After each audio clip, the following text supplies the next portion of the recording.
High, আমি Surajit. Instant explorer চ্যানেলে সবাইকে ওয়েলকাম জানাচ্ছি। এই এপিসোডে আমি এক্সপ্লোর করেছি অরুণাচলের capital Itanagar and Itanagar to Jorhat road trip.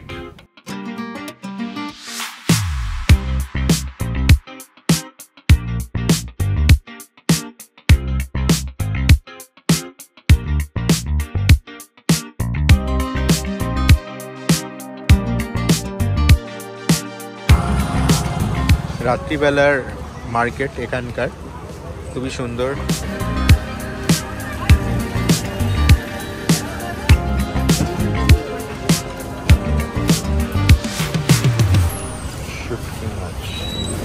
তো এই হচ্ছে লোকাল মার্কেট, সব ফিশ থেকে শুরু করে ভেজিটেবল থেকে শুরু করে সব এখানে পাওয়া যায়।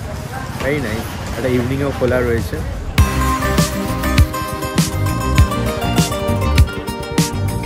ইটা ফোর্ট ইটানগর শহরের নামের উৎস, তাই আমিও বেরিয়ে পড়লাম এই ইটা ফোর্ট দেখতে। এই হেরিটেজ সিটিটায় দেখে মনে হচ্ছে সবাই আজকাল ঘুরতে আসে।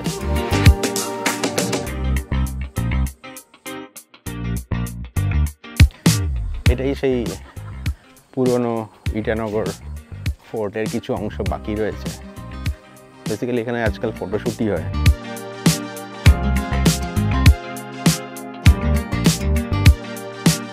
পুরনো ইটানগরের ইটা ফোর্ট। এখানে একটা ওয়াচ টাওয়ার বানানো হয়েছে, যেখান থেকে পুরো ইটানগরের ভিউ পাওয়া যায়। খুবই সুন্দর আর শান্ত পরিবেশ। ইটানগরের এই ইটা ফোর্ট আজ প্রেমিক প্রেমিকা যুগল যুগল বন্দীদের জন্য হয়ে গেছে। সুন্দর করে সবাই টাইম পাস করতে আসছে।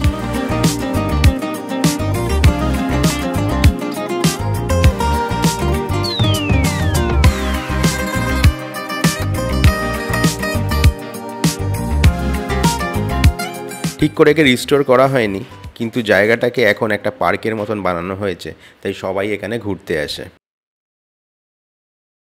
ইটানগর ফোর্ট দেখা হয়ে গেছে, আর এখন ইচ্ছা আছে যে গুম্ফা যেটা রয়েছে বৌদ্ধ মন্দির ইটানগরে, সেটা দেখতে যাওয়ার।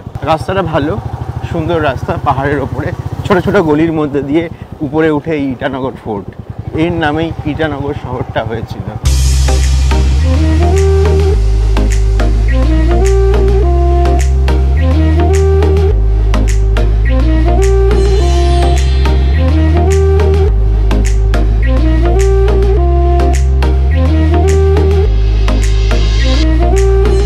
এটা ইটানগর মেন সিটি, আর এখানে অনেক বেশি কনজাস্টেড আর প্রচুর জ্যাম, প্রচুর গাড়ি এখানে রাস্তায়।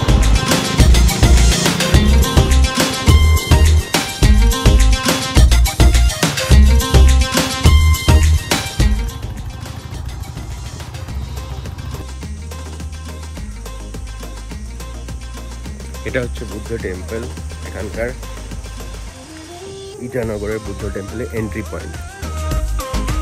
ইটানগরের আর একটা ট্যুরিস্ট ডেস্টিনেশন হলো এই বৌদ্ধ গুম্ফা মন্দির। এটি ইটানগর সিটির মধ্যেই আছে। 1986 সালে শহরের একটু উপরে এই গুম্ফা মন্দিরটি বানানো হয়। এখানে বিশাল স্বর্ণালঙ্কৃত বুদ্ধ মন্দির, প্রার্থনা চাকা ও মন্ত্রচক্র রয়েছে। প্রতি বছর এখানে বৌদ্ধ উৎসব পালিত করা হয়। শান্ত পরিবেশের প্রকৃতির সৌন্দর্যের জন্য এটি ইটানগরের একটা দর্শনীয় ট্যুরিস্ট স্পট। এই মনিস্ট্রিটা একদম আইসোলেটেড, খুব শান্ত, কিন্তু সবাই এখানে ঘুরতে এসছে, তো পরিবেশটা একটু অন্যরকম হয়ে গেছে। আর জায়গাটা সত্যি সুন্দর, সবাই ঘুরতে এসছে। আমি মন্দিরটা আবার ঘুরে দেখাচ্ছি। এই হচ্ছে মন্দির।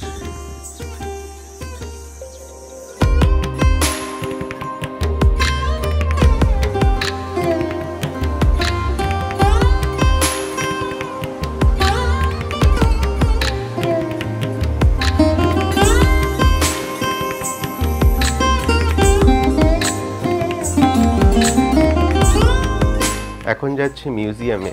আজকে সানডে আছে, তো ভাবলাম এখানকার ইটানগরের মিউজিয়ামটাকে এক্সপ্লোর করে আসি। যেখানে আছি এখান থেকে 4 কিলোমিটার দূরে, আর এটা হচ্ছে বৌদ্ধ টেম্পলের পাশেই। কিন্তু এটা খোলা থাকে সকাল 10টা থেকে বিকেল 4টে পর্যন্ত। তো যেহেতু কালকে গেছিলাম, কিন্তু কালকে এটা বন্ধ হয়ে গেছিলো, আমরা গেছিলাম 5টার পরে। তো আজকে যাচ্ছি, একটু 11টার সময় বেরিয়েছি, এখন গিয়ে ইটানগরের মিউজিয়ামটাকে এক্সপ্লোর করব আর আপনাদের সঙ্গে সবাইকে শেয়ার করব। তো welcome to instant explore channel বন্ধুরা। তো আজকের দিনটা খুব ভালো হোক আমারও আপনাদেরও।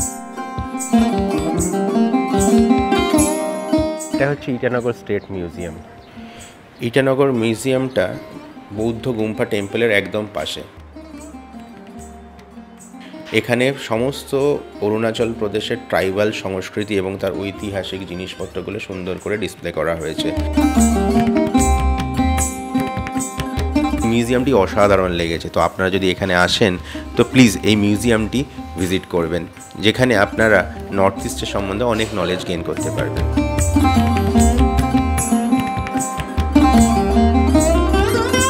এখন হয়ে গেছে ভিজিট, এখন যাচ্ছে নাংগেকেই ক্যাফের দিকে। এখানে দেখাচ্ছে সেই নাংগেকেই ক্যাফের লোকেশন দিস ওয়ে।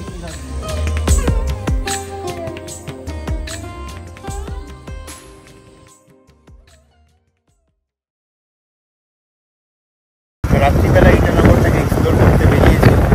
এটা হোটেল ফাইবাস, খুবই ভালো একটা হোটেল, আপনারা আসলে এখানে থাকতে পারেন।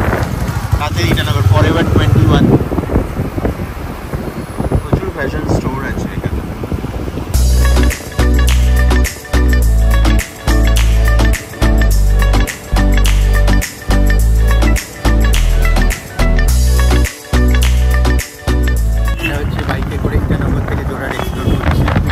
ইটানগর থেকে জোরহাট যেতে গেলে প্রথমে যাব তেজপুর, তারপর যাব কাজিরাঙ্গা, সেখান থেকে বোকাঘাট হয়ে জোরহাটে পৌঁছাবো। ইটানগর থেকে জোরহাটের ডিস্টেন্স হচ্ছে 330 কিলোমিটার আর টাইম লাগে 9 থেকে 10 ঘন্টা। আসামে ঢুকে পড়েছি। ইটানগর থেকে যাওয়ার পথে হচ্ছে আসামে ঢুকলাম। আসামে ঢোকার পরই আসামের আবহাওয়া একেবারেই আলাদা, সমতল আর চারিদিকে গ্রিনারি আর গ্রিনারি। এই জায়গাটার নাম হচ্ছে গোপুর।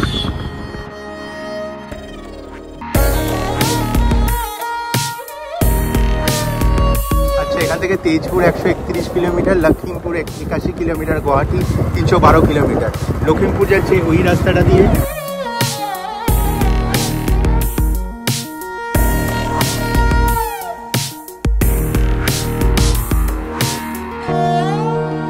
মানে এই যে ব্রিজটা দেখতে পাচ্ছেন, এর বাঁ দিকে গেলে আমরা চলে যাচ্ছি শিবসাগর আপার আসাম, আর এই ডান দিকে যদি যাই তাহলে আমরা বলছি Guwahati others lower Assam area. এখান থেকে জোরহাট আর 131 কিলোমিটার। এটা হচ্ছে কাজিরাঙ্গা ন্যাশনাল পার্কের মধ্যে দিয়ে এখন যাব আমরা। এসেছি হচ্ছে বালেশ্বর ধাবাতে, যেটা হচ্ছে কাজিরাঙ্গার মধ্যেই পড়েছে। তো এই ধাবার মাটন খুবই ভালো। এখন বাজে রাত 11টা। তো এখান থেকে মাটন খাবো আমরা, হয় খাবো না প্যাক করে নিয়ে যাবো, হয়তো আমার বন্ধু খাবে, অ্যান্ড দেন তারপরে আমরা এখান থেকে বেরোবো।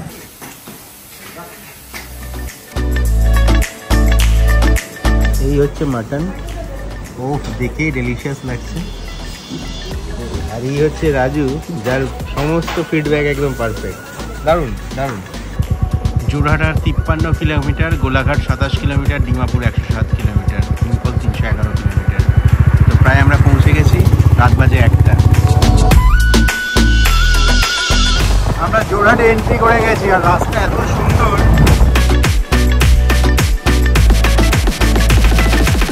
এসছি জোরহাটের মেরিডিয়ানে লাঞ্চ করতে, খুবই ভালো এখানকার খাবার, অনেক শুনেছি। এসে গেছে মেরিডিয়ানের। এটা কি সবজি? এটা পাঁপড়, এটা ডাল, এটা হচ্ছে চাটনি, এটা আলু সেদ্ধ, আলু ভাজা, শাক। এই ভেজ থালিটার প্রাইস হচ্ছে 130 রুপিস। তার মধ্যে এত সবজি ডাল সমস্ত কিছু রয়েছে। আর ওখানে হচ্ছে লোকাল ফিশ এসছে।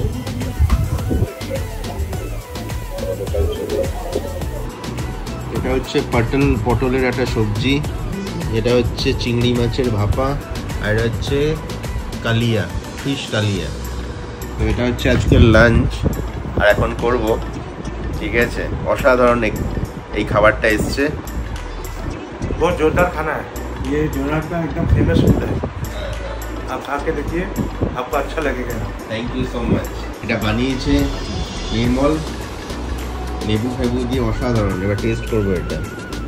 এই চিংড়ির মধ্যে চিকেনের স্টাফিং দেওয়া রয়েছে, যেন আরো সুন্দর হয়ে গেছে খাবারটা।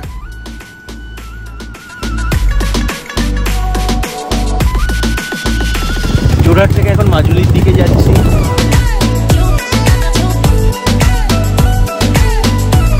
এটা হচ্ছে আমাদের নৌকো, আর এটা করে এখন মাজুলি দ্বীপের দিকে যাচ্ছি। আমার নেক্সট ডেস্টিনেশন পৃথিবীর সবচেয়ে বড় রিভার আইল্যান্ড মাজুলি।